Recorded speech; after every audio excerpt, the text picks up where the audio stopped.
नमस्कार, मैं हूं दीपक और आप देख रहे हैं डीएसके टॉक्स। इससे पहले कि मुंबई इंडियंस और पंजाब का जो मैच हुआ है कल रात को, उस पर हम विस्तार से चर्चा करें, आपके सामने एक सिचुएशन रखता हूं मैं कि आपको रायता खाने का बड़ा ज़बरदस्त वाला शौक है, लेकिन आप ना ढंग का रायता बना नहीं पाते हैं। आपके लिए 3 लोग मिलकर के रायता बनाते हैं, कोई दही लाता है, कोई बूंदी लाता है, कोई काला नमक और बाकी मसाले वगैरह लाता है। मस्त वाला रायता ये 3 लोग मिलकर के प्रिपेयर करते हैं, आपको थाली में परोस करके देते हैं, लेकिन रायता खाने के बजाय आप रायता फैलाने में एक्सपर्ट बन जाते हैं और पूरा जो मेहनत जो 3 लोगों ने मिलकर करी थी आपके लिए, वो पानी में चली जाती है। ये 3 लोग कौन हैं? ये एसआरएच, एलएसजी और सीएसके, जिन्होंने कि अपने पिछले मैचेस में ऐसा परफॉर्मेंस करा जिसका पूरा फ़ायदा एमआई को मिल सकता था, बशर्ते एमआई खुद कुछ करना चाहती। लेकिन मुंबई इंडियंस जो है वो तो दूसरी टीम है और एम्पायर्स पर इस कदर डिपेंड हो चुकी है कि इनके जो प्लेयर्स हैं, कल इन्होंने साबित कर दिया कि कुछ लोग अगर मुंबई इंडियंस को एम्पायर इंडियंस बोलते हैं, तो वो गलत तो नहीं बोलते हैं, क्योंकि अंपायर्स का या फिर बाहरी फैक्टर्स का अगर साथ ना हो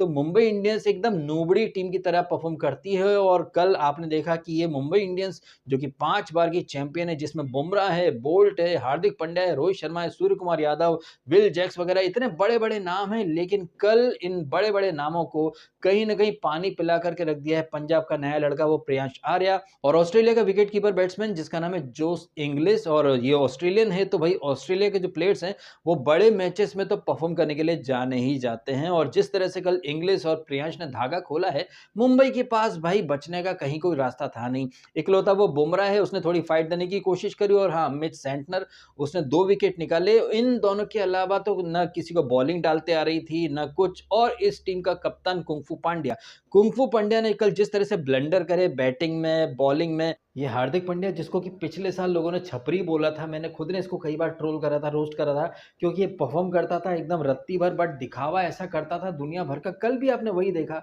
बैटिंग कर रहे हैं उसके पहले पुशअप मार रहा है दुनिया भर के मतलब बैटिंग करने आ रहे हो तुम या फिर जंग लड़ने बॉक्सिंग करने जा रहे हो? और तुम बैटिंग करने आते हो तो रन कितने मारते हो? सिर्फ 26। और जब तुम बॉलिंग करने आते हो तो तुम 29 रन लुटा जाते हो। मतलब ना तुम्हारी बॉलिंग चली ना तुम्हारी बैटिंग चली और कैप्टनसी तो लपड़ झंडे। इनफैक्ट जिस तरह से कल श्रेयस अय्यर ने लीड करा है, वो विजय कुमार विशुक को बॉलिंग दी है, अर्शदीप ने विकेट लिए है, मार्को येंसन ने विकेट लिया, हरप्रीत बरार, मतलब एक तरफ श्रेयस अय्यर है, उसकी कैप्टनसी, उसका फील्ड प्लेसमेंट, उसकी खुद की बैटिंग वो जबरदस्त तरीके से चल रही है। वहीं हार्दिक पांड्या देखो, मतलब परफॉर्म करेगा रत्ती भर, बट दिखावा दुनिया भर का। कहीं न कहीं पंड्या जो है उसको कॉल करा होगा श्रेयस अय्यर ने, क्यों हिला डाला ना, तुम साले दूसरी टीमों के भरोसे आगे बढ़ रहे थे, हम अपने दम पर आगे बढ़ रहे थे, तो अपने दम पर हमें खेलना आता है, तुम एम्पायर्स के भरोसे बैठे रहे, तो अब भैया तुम नंबर 4 पर बैठे रहो, अपन नंबर 1 पर जाएगा। आदि क्या हो गया तुम्हारे साथ? आदि बहुत बुरा हुआ तुम्हारे साथ आदि। गजब बेइज्जती है। सिर्फ यही नहीं, जिस तरीके से कुंफू पंड्या ने कल विल जैक को यूज़ नहीं करा है, आप तो जानते हैं कि जब सामने लेफ्ट हैंडर बैटिंग करते हैं तो सामने ऑफ स्पिनर को लगाया जाता है। और ये विल जैक जिसने पिछले मैच में पोरेल वगैरह को आउट करा था, लेकिन सामने लेफ्टी था प्रियांश आर्या, वो खेल रहा है, रन पर रन मार रहा है, लेकिन विल जैक्स को ये लेकर के नहीं आता है हार्दिक पांड्या। तो इससे सवाल खड़े होते हैं कि क्या मुंबई इंडियंस वाकई में जीतने के लिए खेलना चाहती थी, या फिर सट्टा बाजार में मुंबई का रेट काफ़ी लोगों ने बहुत लोगों ने इन्वेस्ट करा होगा, बहुत लोगों ने दाव खेले होंगे मुंबई के ऊपर, और मुंबई वालों ने एम्पायर्स को खरीदने के लिए पैसे ऑलरेडी काफ़ी खर्च कर रखे हैं। तो क्या पता ऊपर से ऑर्डर आए होंगे कि भाई सट्टा बाजार में आज मुंबई पर बहुत लोगों ने दाव खेला है, चलो हारने के लिए खेलो। क्योंकि जिस तरह से बैटिंग में इन लोगों ने ब्लंडर करे, फिर बाद में बॉलिंग, फील्डिंग हर तरीके से ब्लंडर करे, तो इससे तो क्लियर दिख रहा है कि मुंबई वाले कल जीतने के लिए खेलना चाहते ही नहीं थे। और ये जो ग्राउंड था जयपुर का, ये वही ग्राउंड है जिस पर कि 14 साल के वैभव सूर्यवंशी ने सेंचुरी मार दी थी। यानी कि उसने सेंचुरी मारी, फिर 200 से ऊपर का रन आराम से चेज़ हो गया।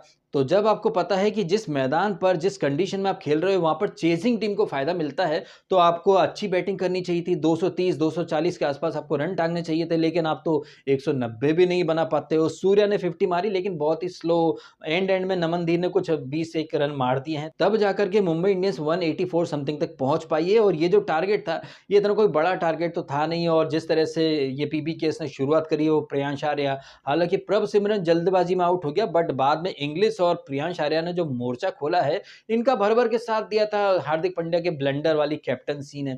खुद वो पिछले 2-3 मैचेस से बॉलिंग कर नहीं रहा था, लेकिन कल उसको बॉलिंग भी करनी थी। सामने लेफ्टी खेल रहा था, लेकिन उसने ऑफ स्पिनर को लगाया ही नहीं। तो ये कुछ एक नहीं, ऐसी कई सारी बातें हैं जो साबित कर रही हैं कि मुंबई इंडियंस कल कहाँ पर हारी है। और मुझे लग रहा है कि ये इस टीम का जो ओनर है वो आकाश अंबानी, और जिस तरह से कल रात को ये जो मैच चल रहा था, मैच के बीच में एक आपने सीन देखा होगा जहाँ पर ये मुंबई का जो ओनर है आकाश अंबानी, वो पंजाब की टीम के कैप्टन श्रेयस अय्यर से कुछ बातचीत कर रहा था या फिर ऑफर दे रहा था। खैर ये तो हो गई मजाक मस्ती वाली बात। अब अंबानी और अय्यर के बीच में क्या खिचड़ी पकी, क्या बातें हुई, ये तो वही लोग बेहतर बता सकते हैं। बट फिलहाल हम अय्यर की बात कर रहे हैं, तो अय्यर जो कि पिछले साल चैंपियन बना था, केकेआर का कैप्टन था, बट केकेआर ने इस अय्यर को रिटेन नहीं करा। केकेआर वालों ने वेंकटेश अय्यर को रिटेन करा, और वेंकटेश अय्यर ने क्या हागा है वो तो आपको सबको इस सीजन में दिखाई दे ही गया है। कहने का मतलब ये है कि श्रेयस अय्यर, जिसे पिछले साल क्रेडिट नहीं मिला, वो इस बार एक मिशन फटता है। और श्रेयस अय्यर की एक आदत है, जब बीसीसीआई वालों ने इसको 2023 वर्ल्ड कप में अच्छा परफॉर्म करने के बावजूद कॉन्ट्रैक्ट नहीं दिया, तब इसने डोमेस्टिक में अच्छा परफॉर्म करा, फिर चैंपियंस ट्रॉफी से कमबैक करा, और अब जो इंग्लैंड के लिए जो टेस्ट वाला जो स्क्वाड है, इसमें अय्यर को इन लोगों ने शामिल नहीं करा।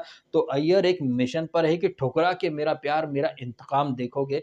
ना सिर्फ केकेआर वालों को, बल्कि श्रेयस अय्यर तो बीसीसीआई यानी कि जो board of cricket control of India है, उन्हें भी स्टेटमेंट दे रहा है कि भैया तुम मेरे को कब तक इग्नोर करोगे। मैं अपने परफॉर्मेंस से, अपनी लीडरशिप से ऐसा तूफान मचाऊंगा कि तुम लोग इग्नोर बिल्कुल नहीं कर पाओगे। जहां एक तरफ श्रेयस अय्यर है जो कि स्टेटमेंट दे रहा है, वहीं दूसरी तरफ हार्दिक पांड्या है जो कि इतना नूबड़ा टाइप का, मतलब कल कैप्टनसी करी है कि पूछो मत। एसआरएच, एलएसजी, सीएसके वाले कॉल कर रहे होंगे कि भाई हमने मेहनत करी थी, पूरी मेहनत बर्बाद करके रख दी है। बॉडी लैंग्वेज से ही लग रहा था पंड्या की कि भाई वो जीतने के जुनून लेकर के उतरा ही नहीं है। आपका क्या मानना है, जिस तरह से कल पंजाब की टीम ने एकदम धागा खोल दिया है और नंबर 1 की पोजीशन पर आकर के बैठ गई है, जिस तरह से प्रीति जिंटा स्माइल कर रही है, भाई प्रीति जिंटा एक ट्रॉफी जीतना डिजर्व करती है, पंजाब की टीम भी एक ट्रॉफी जीतना डिजर्व करती है, क्योंकि ये जो टीम है ना, ये टीम वाकई में एक चैंपियन टीम की तरह खेली है। बट दिक्कत आगे आ सकती है, क्योंकि अब जो मैचेस है वो मुलनपुर में है, और मुलनपुर में श्रेयस का रिकॉर्ड इतना कोई अच्छा है नहीं। पंजाब की टीम वहां पर कोई बहुत अच्छा परफॉर्मेंस दे नहीं पाई है, बिल्कुल वैसे ही जैसे कि आरसीबी वाले बैंगलोर में इस सीजन में कुछ खास परफॉर्मेंस दे नहीं पाए हैं। हालांकि आरसीबी के पास एक मौका है, वो एलएसजी से भिड़ने वाले हैं आज लखनऊ में। अब देखना होगा कि आरसीबी जीत पाती है या फिर एलएसजी वाले पिछले ही मैच का परफॉर्मेंस रिपीट करते हैं। क्या पता वो भी अपना सीजन जो है वो एसआरएच वाले अंदाज में, एकदम बैंग बैंग वाले अंदाज में खत्म करें, क्योंकि खोने के लिए तो कुछ है नहीं, ऑलरेडी सब कुछ खो चुके हैं। और ये तो आप जानते ही हैं मित्रों कि जब आपके पास खोने के लिए कुछ भी नहीं होता, तो आप अपना बेस्ट दे देते बगैर किसी रिजल्ट वगैरह की चिंता करें, ना सम्मान का मोह, ना अपमान का भय, आप बिंदास परफॉर्म करते हैं।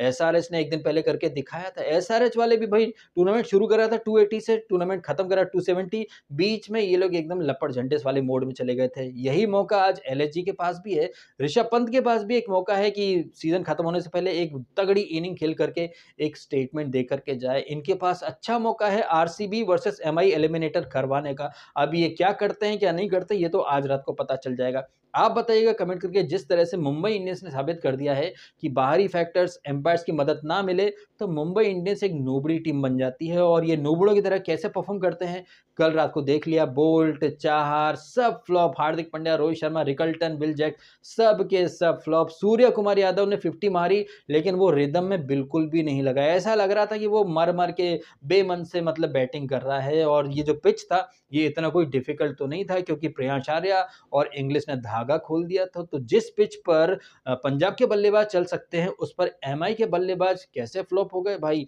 ये समझना कोई रॉकेट साइंस तो है नहीं, क्योंकि ये लोग एक्चुअली में जीतने का जज्बा लेकर के आए ही नहीं थे, ड्यू टू सट्टा बाजार और ड्रीम 11 के जो फैक्टर्स होते हैं। अब इन सारी बातों के बारे में आपका क्या है मानना, कमेंट अवश्य कीजिएगा। फिलहाल अपने समय निकाला, वीडियो देखा, आपका बहुत बहुत धन्यवाद। Thank you so much.